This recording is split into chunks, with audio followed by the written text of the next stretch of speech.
കേരളത്തിലെ ബി.ജെ.പിയുടെ ഇപ്പോഴത്തെ താരം സുരേഷ് ഗോപിയാണ്.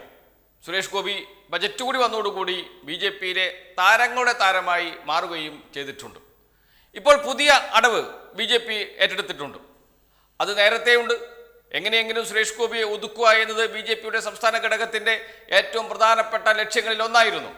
കാരണം കേരളത്തിലെ ബി.ജെ.പി നേതൃത്വത്തെ ഒന്നും കെ സുരേന്ദ്രനെയോ വി മുരളീധരനെയോ ഒന്നും സുരേഷ് ഗോപി വിലവെക്കാറില്ല. അദ്ദേഹം നേരത്തെ തന്നെ പറഞ്ഞിട്ടുണ്ട്, എൻ്റെ മുമ്പിൽ രണ്ട് നേതാക്കൾ മാത്രമേ ഉള്ളൂ, അത് ഒന്ന് നരേന്ദ്രമോദിയും രണ്ട് അമിത്ഷായുമാണ് എന്ന് പരസ്യമായി തൃശ്ശൂരിൽ നടന്ന പൊതുയോഗത്തിൽ പറഞ്ഞതാണ് സുരേഷ് ഗോപി. ആ സുരേഷ് ഗോപിയോട് കേരളത്തിലെ ബി.ജെ.പി നേതൃത്വം ഒരു അകലം പാലിച്ചിട്ടുണ്ട്. പക്ഷേ സുരേഷ് ഗോപി മത്സരിച്ചാൽ ജയിക്കാൻ സാധ്യതയുണ്ട് തൃശ്ശൂരിൽ എന്നതുകൊണ്ട് എങ്ങനെയെങ്കിലും സുരേഷ് ഗോപിയെ ജയിപ്പിച്ചേ തീരൂ എന്ന് കേന്ദ്ര നിർദ്ദേശമുള്ളത് കൊണ്ട് കേരളത്തിലെ ബി.ജെ.പി നേതൃത്വവും RS നേതൃത്വവും സുരേഷ് ഗോപിയോടൊപ്പം നിന്നു എന്ന് മാത്രമേ ഉള്ളൂ. ഇപ്പോൾ കേന്ദ്ര സർക്കാരിൻ്റെ ബജറ്റ് കൂടി വന്നു. ബജറ്റ് വന്നതോടുകൂടി കേരളത്തിന് ഒന്നുമില്ല, വട്ടപൂജ്യം മാത്രം. ജയിച്ചതിന് ശേഷവും മന്ത്രിയായതിനു ശേഷവും സുരേഷ് ഗോപി കേരളത്തിൽ വന്ന് പറഞ്ഞ കാര്യങ്ങളൊക്കെ നമ്മുടെ മുന്നിലുണ്ട്. മെട്രോ തൃശ്ശൂർ വരെ നീട്ടും, വന്ദേ ഭാരത് കൂടുതൽ വരും എന്നൊക്കെ പറഞ്ഞിരുന്നു അദ്ദേഹം പറഞ്ഞ മറ്റൊരു പ്രധാനപ്പെട്ട കാര്യം, മന്ത്രിയായതിനു ശേഷം ടൂറിസം മന്ത്രിയായതിനു ശേഷം ഒരു ടൂറിസം സർക്യൂട്ടിനെ കുറിച്ച് പറഞ്ഞിരുന്നു. അതും വെള്ളത്തിലായി എന്ന് വെച്ചാൽ വെള്ളത്തിൽ വരച്ച വര പോലെയായി എന്നർത്ഥം. അദ്ദേഹം ഇവിടെ വന്ന് എന്തൊക്കെയോ പറയുന്നു.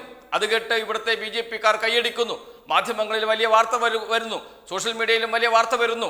ഇതാ സുരേഷ് ഗോപി മുന്നേറുന്നു, സുരേഷ് ഗോപി അടിച്ചു കയറുന്നു, സുരേഷ് ഗോപി ഇനി പിണറായി വിജയന് എതിരാളി തുടങ്ങിയ വാക്കുകളൊക്കെ ഉപയോഗിച്ച് ചിങ്കിടികൾ ഓൺലൈൻ മാധ്യമങ്ങളിൽ വാർത്തകൾ എഴുതി നിറക്കുകയും ചെയ്യുന്നുണ്ട്.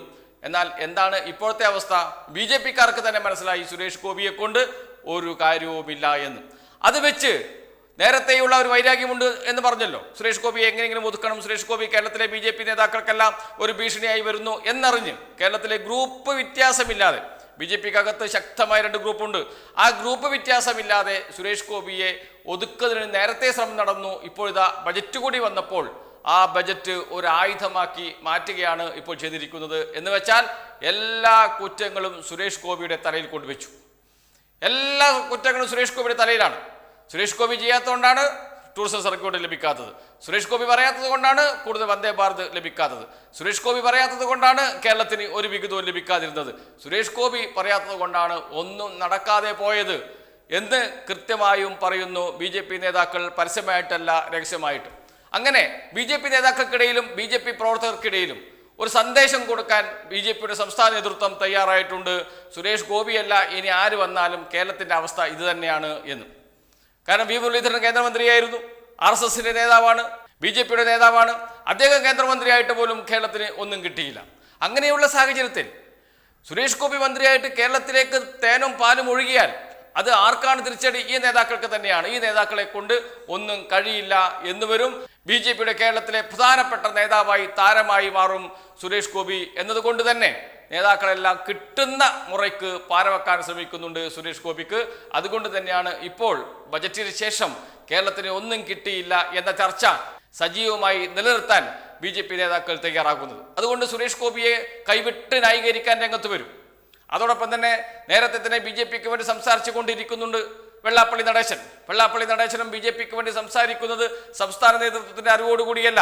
അത് മറ്റൊരു ഓപ്പറേഷനാണ്. എന്ന് വെച്ചാൽ എങ്ങനെയാണോ സുരേഷ് ഗോപിയെ കേരളത്തിലെ ബി.ജെ.പിയുടെ നേതാവാക്കി മാറ്റാൻ കേന്ദ്ര നേതൃത്വം ശ്രമിക്കുന്നത്, എങ്ങനെയാണോ സുരേഷ് ഗോപിയെ തൃശ്ശൂരിൽ മത്സരിപ്പിച്ച് ജയിപ്പിച്ചത്, എങ്ങനെയാണോ സുരേഷ് ഗോപിക്ക് വേണ്ടി കേന്ദ്ര നേതാക്കളെല്ലാം തൃശ്ശൂരിൽ തമ്പടിച്ചത്, നരേന്ദ്രമോദി ഉൾപ്പെടെയുള്ളവർ, അതെല്ലാം ഒരു ഓപ്പറേഷന്റെ ഭാഗമായിരുന്നു. അതേ ഭാഗം തന്നെയാണ് ഇപ്പോൾ വെള്ളാപ്പള്ളി നടേശനെ കൊണ്ട് ഇപ്പോൾ വർഗീയത പറയിപ്പിച്ചു കൊണ്ടിരിക്കുന്നത്.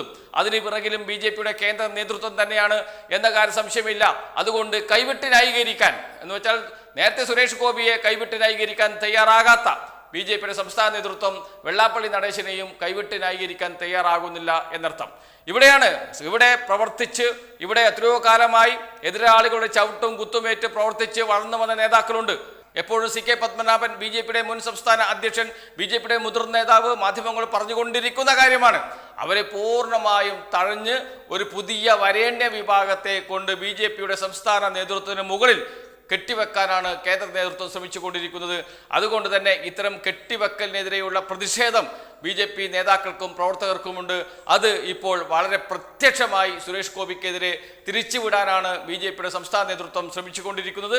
അതിനുള്ള തെളിവാണ് ഇപ്പോൾ ഈ ബജറ്റുമായി ബന്ധപ്പെട്ട് കേരളത്തിന് ഒന്നും ലഭിക്കാത്തത് സുരേഷ് ഗോപിയുടെ കുറ്റമാണ് എന്ന് പറഞ്ഞ് പ്രചരിപ്പിക്കാനുള്ള ശ്രമം. ഏതായാലും സുരേഷ് ഗോപി BJPക്ക് ഒരു ബാധ്യതയായി മാറുകയാണ് എന്ന ചർച്ച BJPക്കകത്ത് തന്നെ വന്നിട്ടുണ്ട്. സുരേഷ് ഗോപിക്ക് കേന്ദ്രത്തിൽ എന്ന് വെച്ചാൽ നരേന്ദ്രമോദിയൊക്കെ വളരെ അടുപ്പമുണ്ട് എന്ന് പറഞ്ഞാലും പക്ഷേ കാര്യത്തോടടുക്കുമ്പോൾ ഒന്നുമില്ല. അതൊരു വട്ടപൂജ്യം മാത്രമാണ്. കാണുമ്പോൾ ചിരിക്കുകയും കൈപിടിച്ച് കുലുക്കുകയും സമ്മാനങ്ങൾ വാങ്ങിക്കുകയും ഒക്കെ ചെയ്യുന്നതിനപ്പുറത്തേക്ക് രാഷ്ട്രീയമായ ആ ബന്ധമില്ല. ആ ബന്ധം കേരളത്തിന് ഉപകാരപ്രദമായി മാറ്റിയെടുക്കാനും സുരേഷ് ഗോപിക്ക് കഴിയുന്നില്ല. സ്വന്തം വകുപ്പിൽ പോലും ഒരു പദ്ധതി പോലും കൊണ്ടുവരാൻ കഴിയാത്ത മന്ത്രിയായി സുരേഷ് ഗോപി മാറിയിരിക്കുന്നു എന്ന വിമർശനം പൊതുവെ BJPക്കകത്ത് തന്നെ ഉയർന്നു വരികയും BJP ബജറ്റിലൂടെ കേരളത്തിന് ലഭിക്കാത്തതിൻ്റെ കുറ്റം മുഴുവൻ സുരേഷ് ഗോപിയിൽ കെട്ടിവെക്കാനുമാണ് ശ്രമിച്ചുകൊണ്ടിരിക്കുന്നത്. അതിലൊട്ടൊക്കെ BJP നേതൃത്വം വിജയിക്കുകയും ചെയ്തിട്ടുണ്ട്.